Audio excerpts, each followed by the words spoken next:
Welcome to the chase. You know, we're all running this race. We're all trying to claim victory in it. Think about it like this. All the while you're chasing after something that's good, God's chasing you with something great. Well, hello, I'm Chris McAlpin with The Chase.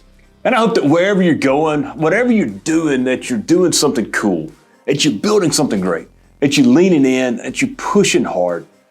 Or maybe you just need a rest. You need to catch your breath. And that's okay too. Know that we're here to help you. We want you to win. This show's about making money. And it's about investing. And investing in ways that doesn't hurt people and doesn't hurt the environment. It's also about the chase. That all-consuming drive that we all have for something good. The passion, the pursuit to win, to build, to be creative. But you must know that, all while you're chasing something good. The God Almighty, who loves you, is chasing you with something great.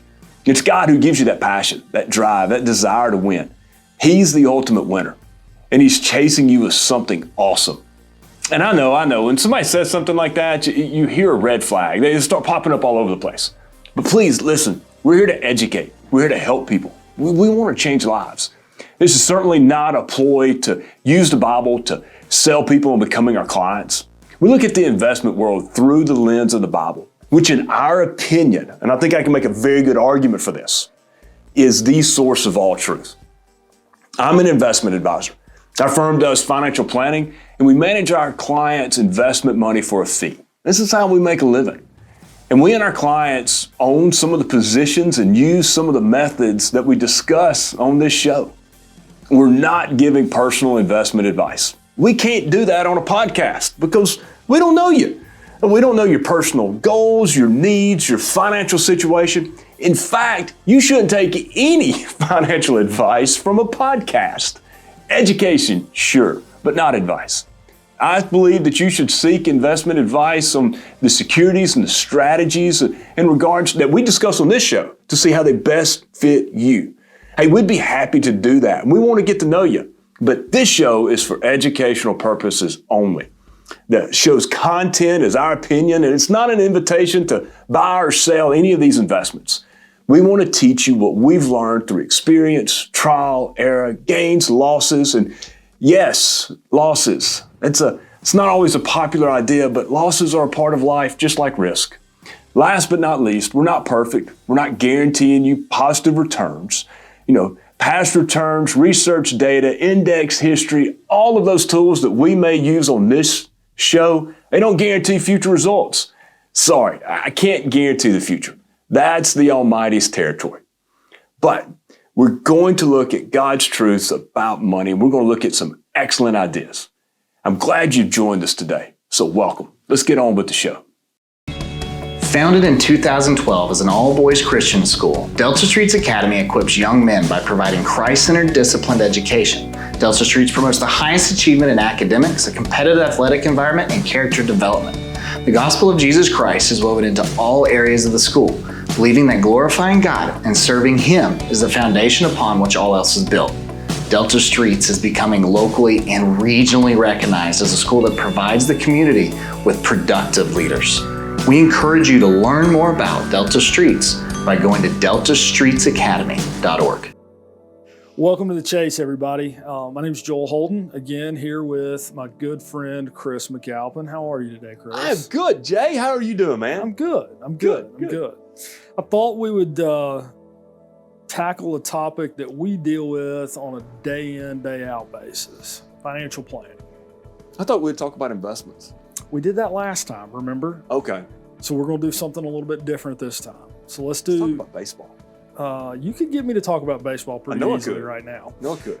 But I don't think everybody wants to listen to that. So... Okay. Everybody else gets to pontificate about baseball. Ooh, no, the draft. Everybody's pontificating. No, I don't want to do the draft. The draft is over at this point. That's so right. We'll just move on. So financial planning, right? I mean, we do this every day with clients. We do this every day with ourselves as well, whether we realize it or not, right? I mean, every decision we make is part of a plan, whether it's written or not written. Yeah.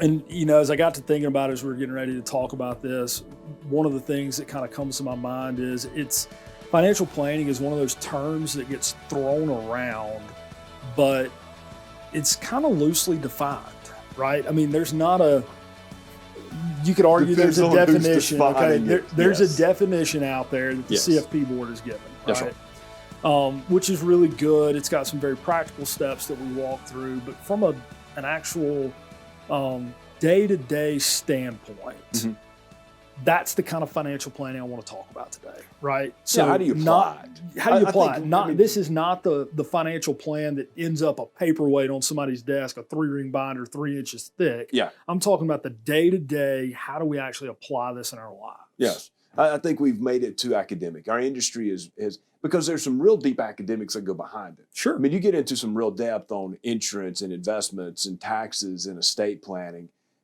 There's depth behind that, debt management. And What's wise, and what's it's smart, needed what's not. depth. It is needed. It is needed. It's just people start to glaze over and they go, wah, wah, wah. You know, guys, go back to talking about baseball or the draft. Right. You know, where's Aaron Rodgers going to go? Right. Right. Because out of play.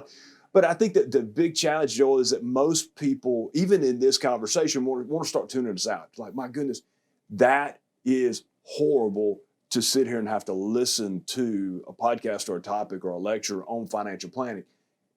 But everybody wants the results of it. It's just one of those things that, man, just tell me the answer to the question. Give me the results. I want the results without the work. Right. And, you know, I could get on a soapbox on this, and I'm sure you'll get me off of it if I do. But that's indicative of a wealthy society, that we don't have to manage our assets that well. We don't have to be really excellent at it to be successful. Right. I would venture a guess. I know this is true for me.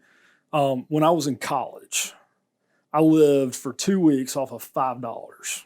Now, $5 and some help from friends, right?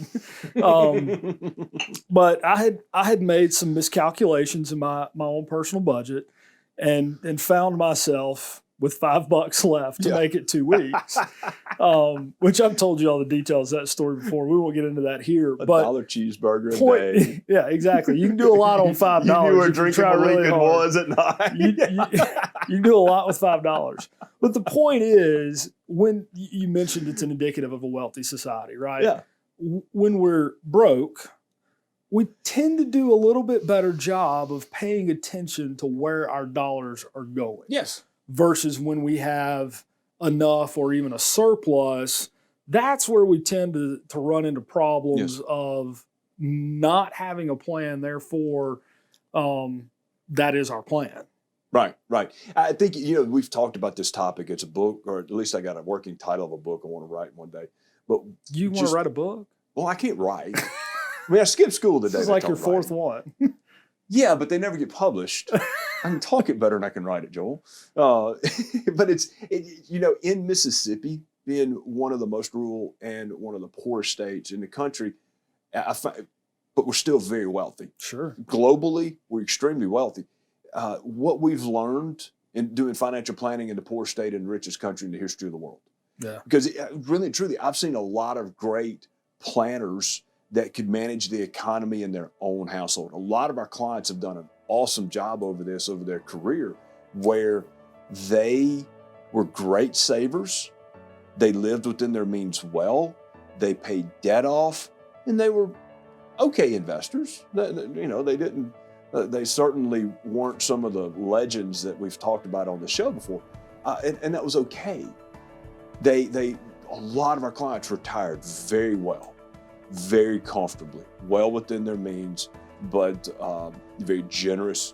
And most of them, they remind me of my dad, just a generation removed from rural dirt poor. So you managed the economy in your house well. You didn't overspend. You paid off debt, etc. I think that is something that's missing the wealthier our society gets. Sure. That we don't know that. We don't know how to do that. Now, it's not innate to us. Now, I don't mean that we should pass this, the scarcity mentality. You know, we've talked about this before. Sure. My dad passed his poor boy chip on his shoulder down to me, and I kind of had to work through that as an adult a little bit. But there's a scarcity mentality that we shouldn't have either. It's just that we're blessed. We should manage our money well. It's that simple. Yeah, the scarcity mentality being it could all go away tomorrow. Yes. Or yes, I'll there's our never old have good enough, or whatever the case Exactly. may The be. wolf's always at the door. As our good Exactly. friend Sammy T always says. That's exactly right. That I've got to go get that next promotion, that next bonus, because I got to have that additional income, and I cannot spend this amount on this today. And then what we see a lot of people do when they have that scarcity mentality, they get mad at it, and then they go overspend. Where's that mentality come from? Sin. It's so. Let's think about it from a scarcity. There is a real mentality where you did have to struggle for your next meal, Sure. right? Or you struggled for that next paycheck. There are people in our society today that do that. There's very few now, okay, because of the class that we're working on. But did you know that 53% of our nation is in the top 12% income and wealth bracket in the world? So over half of Americans are practically in the top 10% in the world. So when we start fighting over money and wealth inequality here, and I'm not saying there's not wealth inequality, there is. Absolutely. I think the rest of the world is looking at us going, you got to be kidding me. Right. What are y'all fighting over? We're fighting over our stuff. We're fighting over our stuff. That's right. I don't have the nicest newest car. I don't have the next biggest house. I don't have the season tickets to this, or I don't have that. We're not fighting for needs. We Right. are not fighting for needs. No.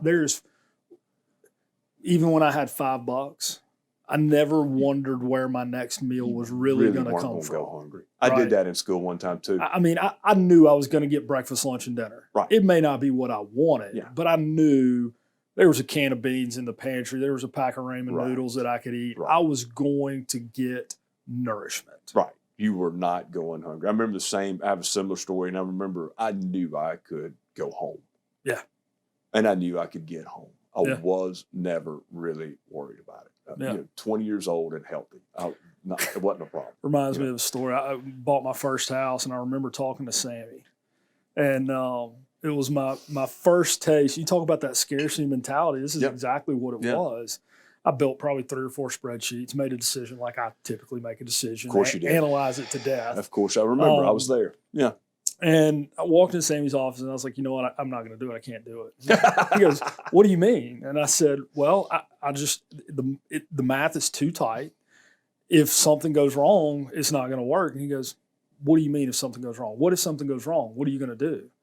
I'm like, well, I don't know. I guess I'd sell the house. And he goes, and then what? So I guess I'd move back in with mom and dad. And he goes, and then what? Well, I guess I'd try to buy another house later on. He goes, so what's the problem? Right. His point Right, was in the society that we're in, we've got a backstop that we fail to recognize at times, but really more than that, we fail to recognize the wealth that we actually have. I had options is the point. So There's 3 things on that. There's I think the core of it is fear. sure. And there's 3 fears that I think that's the driving factor in our lack of financial planning. And ironically enough, financial planning would help eliminate a lot of these fears, okay, from a practical standpoint. But it's FOMO, it's fear of missing out. I love that term. We've known it existed forever, but you know, of course we have to put a phrase to it. Right. But that fear of missing out, that if I do a proper financial plan, oh, great goodness, if I do a budget, how horrible might that be? I would do a budget. I can't go buy an additional item of stuff. Right. I'm afraid of missing out of what that is. So I'm afraid to look at the reality of the financial situation that I'm in. Right. Which leads to the next one of, we have a strong driving fear of failure.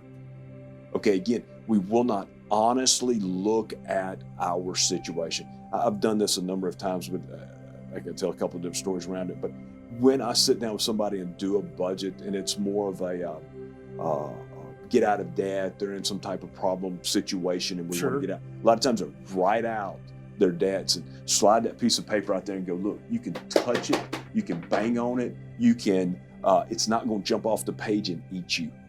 It's Right. not going to, it can't eat you up. It's not going to destroy you. Right. Stop being afraid of the debt that you're in or the budget situation that you're in. And so much of that comes from a driving fear of failure. We don't want to feel like a failure.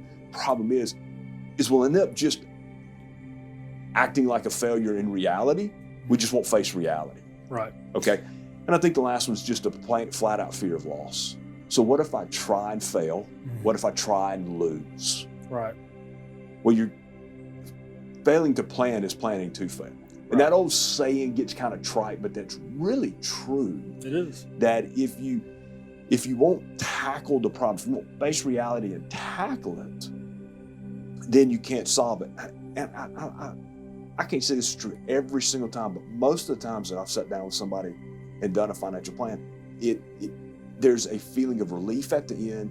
There's a recognition of a path towards success. If you just sit down and do a plan, you just got to go through the process. Right. I think a big part of it too, you're talking about going through that process, and we'll get into what that process actually looks like from a very functional, practical standpoint here in just a minute. But time too is also one of those pieces that I think can be very discouraging, especially when it comes to a savings goal or a paying off debt goal, when you put those two parameters around it. Yes. But even to, right, I mean, it's going to take me 5 years to save this pot of money that I want to save for a down payment on a house or a boat or whatever the case may be, or it's going to take me 5 years to get out of debt, and there's all these things I'm missing. But you've also got those longer term things like college planning and retirement. It seems so far away that it's not real to us. So from a practical standpoint, and I know this answer. Well, I want to ask you before you go to that question, why do you think that is? You're still in your 30s. Yeah. Why is that? It's honestly, it's changed for me some. It is starting to change for me. So my oldest will be 7 in a couple of months. And we were sitting there at the house the other night just talking, and this past Sunday they did senior graduation recognition at church. I'm sitting here, my wife was like, "Did you do the math?" And I'm like, "I didn't even think about it." Of course, typical mom, typical dad response. I didn't even think about it. 10 years. That's what I've got left with her in my house. Yeah. Right. Yeah. 10 years sounds like a long time, but it's really not at all. 7 years she's been here in my house, and it has flown by. So we think about these things, and it's in this one day I'd like to category, and we never recognize that, day one of that journey to get there really starts when you take that first step. Yeah. But it's always in that one day mentality, so we never take that first step. It's changing for me especially as my kids get older, and I start to see those things shift in life. The time frames that once seemed enormous, right? I mean, you take a kid that's 10 years old and you tell him it's 10 years. Well, it's their lifetime. That's his whole lifetime. It's his whole lifetime. Right? Yeah. 10 years for me is no longer my whole lifetime. So a lot of that is a perspective issue from where we sit and how we look at things. Sure. So let's go to a practical sense, right?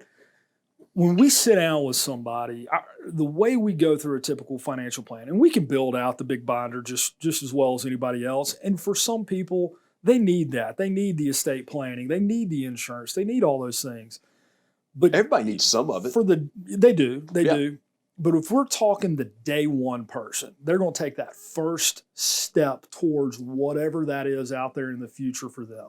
What are some really practical ways they can look at where they are and at the same time deal with some of the things that we know they're going to face, whether it is fear of failure or they can't stay disciplined long enough to follow it through, whatever the case may be? What are some of those practical things that they could do today? First thing is start to analyze your current situation. That's the answer that the College of Financial Planning gives. Take a picture of where you are today. Take a picture of where you are today. That's the way we've said it for years around here.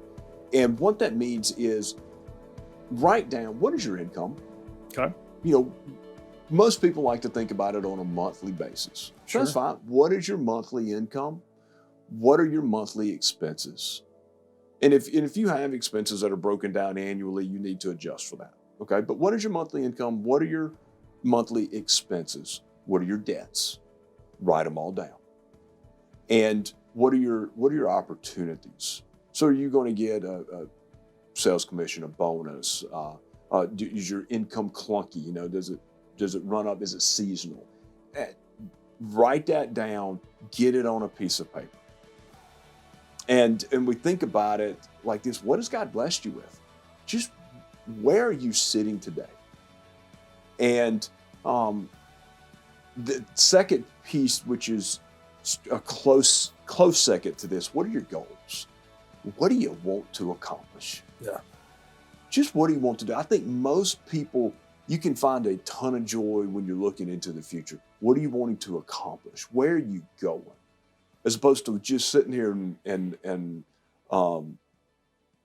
groveling in your situation today. Because honestly, there's not a beach in the world that you won't get bored just sitting on and doing nothing. Now, I could go sit there for a few days, don't get me wrong. But Sure. I mean, you know, I know that I can't. And there's not a mountain in the world. I got about 3 hours in me. That's right. Now, I could go climb a mountain. Sure. You can go, let me get on the beach and we can go surfing, scuba diving, Yeah, fishing, something give me like that. beach Give me something to activities, I'm do. good. Right. So it's just kind of the same thing in life. If we just want to sit and we're going to sit in that daily rut, yeah, financial planning is really going to suck for you.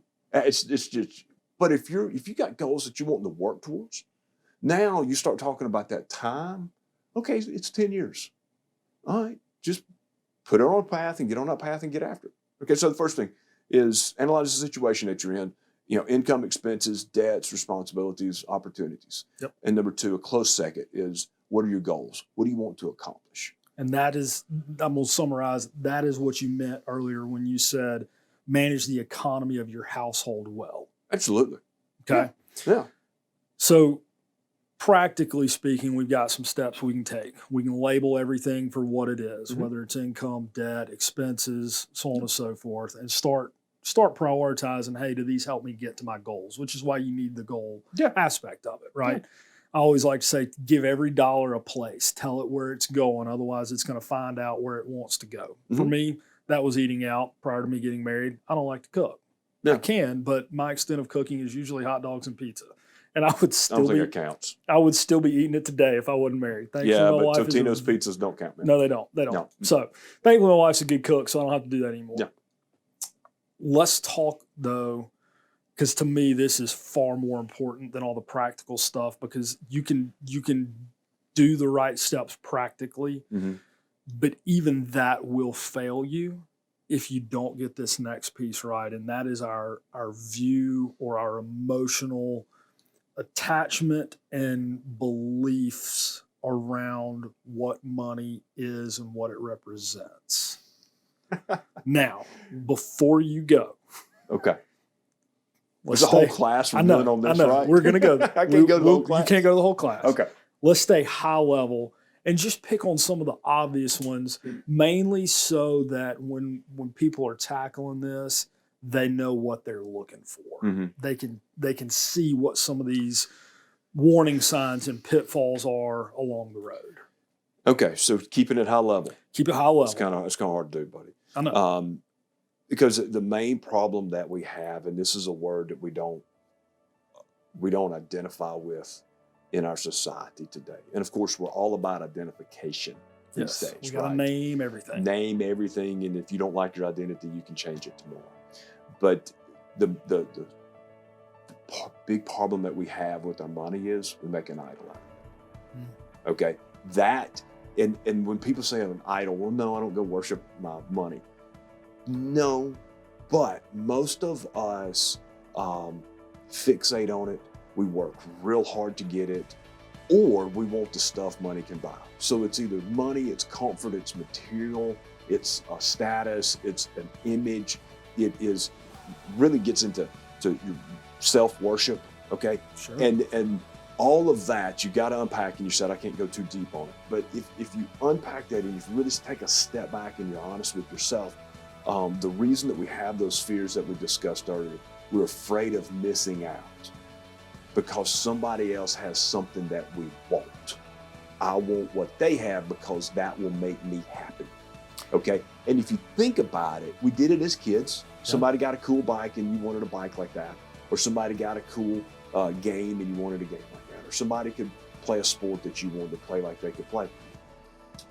If you ever got to attain that, you learned it didn't satisfy you like you thought it would. And as we get older, that doesn't change. So if we're chasing something that's going to make us happy, it's going to fulfill us, it's going to change us on the inside, we're going to be disappointed every single time. And in the class, I do tell this story, and I'll make this one real quick, but you're familiar with the Wolf of Wall Street, right? Oh, yeah. Jordan Belfort, right? Yep. But he wasn't the original Wolf of Wall Street. A guy named Jesse Livermore was. The guy made $10 million in the year trading in 1924. It turns out like $200 million with inflation, $175 million now, 100 years later. He shorted the market in 29. He was short. How about that? I mean, isn't that awesome? He made $100 million in 1929 alone. Nice. He committed suicide in 1940. Wow. All right. And he said, he wrote in his note, I just can't keep fighting. All right. I can't keep doing this. It's a sad story to read about him because we still study him today from an investment standpoint. Meaning he had wives and he had mistresses and girlfriends and he had yachts and he had rail cars. You had rail cars back then. You didn't get a private airplane. You got a rail car. Okay. Yeah. I mean, he was the original Wolf of Wall Street. J.P. Morgan himself asked him to stop shorting the market in 1907. I mean, he is the kind of guy that everybody in our industry would look at and go, he's a stud, right? Yeah.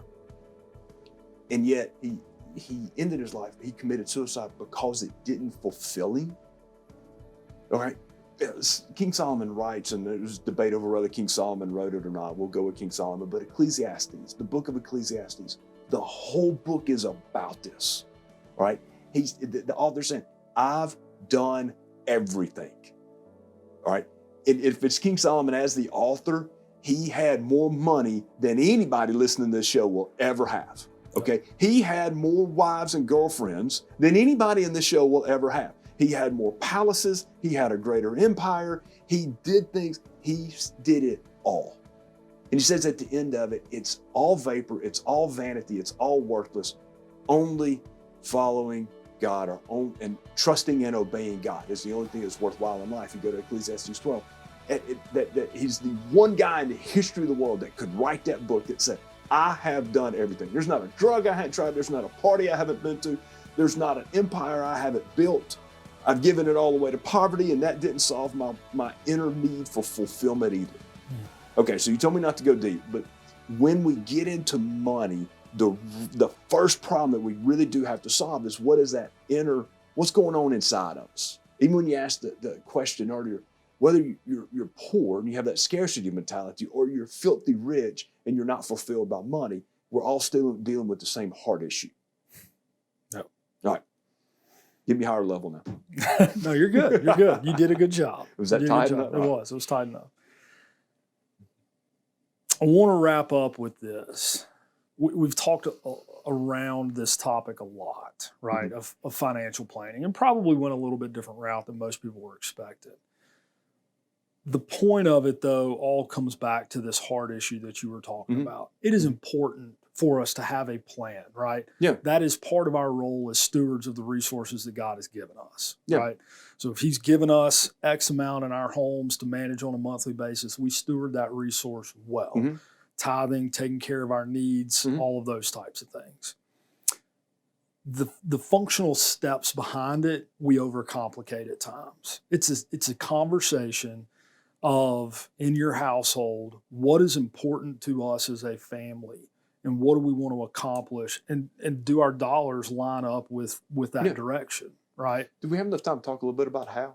Because you've touched on it a bit. Yeah, go ahead. You've touched on it a bit, and I know that when you do your planning, yours is more complicated than mine.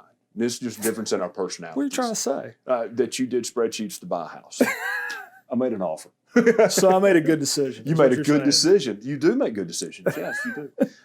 I think there's a couple ways, and this is where I think people, depending on who they sit down with for advice or what book they read for advice, if it's written in a perspective that they understand it, they're attracted to it.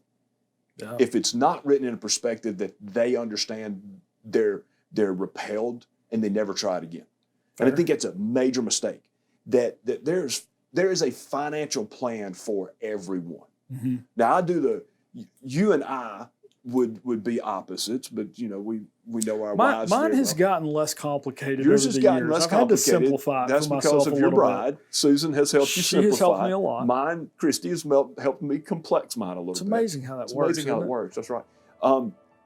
But I always call it lying to yourself. Yeah. All right. So if you can take your income, your expenses, your debts, your responsibilities, and your opportunities, write your goals down. Yep. Okay. And fund your goals. Yep. So you get your income. Give your tithe first. Absolutely. Okay. That is a biblical instruction from God. I'm not debating 10% of gross and net. It's 10% of gross. Give from your first fruits, Proverbs 3:9. I mean, it's, and I think there's this debate that runs through the church. Oh, that's an Old Testament instruction. Seriously? Really? That's not even a worthy debate. Honestly, I'm going to poo-poo all over that. It's not a worthy debate. We'll get into that Tithe, another day. Period. Right. Yep. Tithe. Give your 10%. You're Christ's follower, you're supposed to tithe. Jesus said so. Right? If you're not, you're saying, why do I do that? Okay, you don't have to follow along. But it's still a principle of giving in wealth. I would say give 10% to give 10% away. Save your money. Number 2, save. Take 10% at least of your earnings and save it. And if you don't have a savings habit, start with a savings account. If you do, put it in an investment account. Yep. All right? Live on 80%. If you can do that, live on 75%. There's a point, live on 70%. There's a point where you can draw the line, that's between you and the Lord. But fund your lifestyle from the rest. Right. Okay? I think there's a lot of ratios that get involved in this. And you can go have a bank loan you money to buy a house you should never, ever buy due to those ratios. Yep. Okay?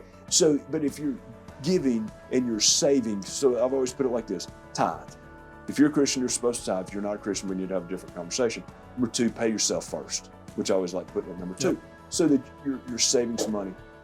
Number 3, don't buy it unless you've earned it. Right? Don't go into debt for stupid stuff. Now, we're not so tight on debt that you don't have to go into debt to buy a house or a car or buy a business. Sure. But pay it off fast. Sure. Number 4, now make a plan. You can go a long way with those first 3. You can. A long, long, long way. And then you're prepared to actually sit down with a planner and put a financial plan in place. Yeah. There is a point that DIY planning does not work for you because you are emotional about your money. You and I are professionals at this, and we sit down with each other because we're emotional. We've hired somebody else outside of our firm to be our planner because we're emotional about each other's money. Right. Right? We're friends. That's right. So you're emotional about your money. You need to have somebody that will help you, hold you accountable to take the right steps. It's that challenge aspect of it, right? I mean, you talk about those steps to take, and I always look at it of, you can sit down and you can lay all these things out for yourself, but typically we lay them out in a way that is easy for us to attain them, because if it's hard, we run away from it. Sure. And that's the value of having somebody that is a third party in that conversation to really challenge you of, could you do $20 more? Right. And there's simple tips and tricks. Right. I remember when I first started work, and we'll wrap up here in a second, but when I first started work, I was not making a ton of money. Did not have a lot of disposable income. I was paying off student loans and all that kind of stuff, and started a habit of savings. Mm-hmm. And people think, I need to save $100, $200, $300, $400 a month for it to matter. $20 a paycheck. Yeah. And occasionally, every now and then, I would increase it $5, $10 until I got to that point where I was able to save, $100 a paycheck or whatever the case may be. But the thing that I had to do for me, and this is the behavioral part that you and I've talked about before, I had to put it somewhere where I could not get to it easily. I literally moved it to a bank that had one branch on the other side of town that I either had to drive over there Yes. and go get it out, didn't have a debit card, had to drive over there and go get it, or wait on them to mail me a check a week later. Point being, for me to get that money, I needed it. It was a need so great I was willing to wait a week or drive an hour and a half out of the way to go get it. Yeah. And It's technology small making steps. things easier is actually hurting It's hard. people's discipline. It's hard. When we can have access to our money and access to our Sure. information, I think that technology that we see today is hurting that discipline that you could apply to yourself 15 years ago. Yeah. And the I still have that account, by the way. it does not surprise me Still do one it. bit. Yeah. As Are you still doing it? more as a more Do as a you really? reminder I to didn't me know than that. anything else. Yeah. That's great. It's still there. That's great. I love that habit. Now, this is one thing though I would challenge people. If as you grow up, keep the discipline that you learned, as you just said, that you have it just as much as a reminder, but I know you have other disciplines, Yeah. and you're saving more than $20 paycheck now. If not, you and I need to have a different conversation. But as you 25, grow okay. up, it's 25. Attaboy, I'm proud of it. As you grow up, grow up. Right. I think that's what holds a lot of people up, especially when you get in their 30s and 40s. You get in that rhythm with the kids and stuff. You stop growing in this area. Grow up. Take that next step and take that next challenge with adult maturity, with some wisdom. Yep.